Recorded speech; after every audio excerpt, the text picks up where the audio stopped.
köszönetet szeretnék mondani mindazoknak, akik eljöttek, hogy együtt osztottak velünk ezen a csodálatos napörömeimet.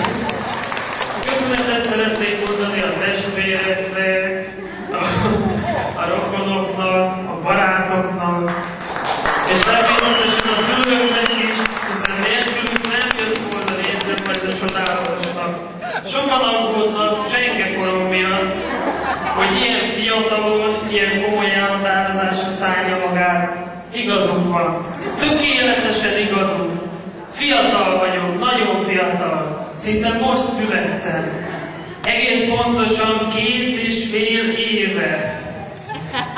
Élni, létezni, élvezni az élet minden egyes percét, és ezt csak neked köszönhetem, Pallagi Nikolett.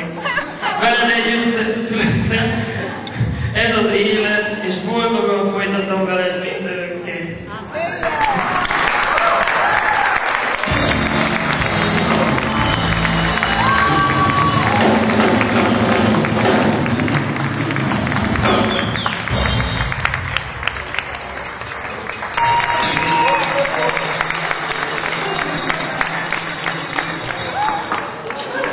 Szeretnék akkor megkérni mindenkit, hogy nem szép életem. Éljenek bár!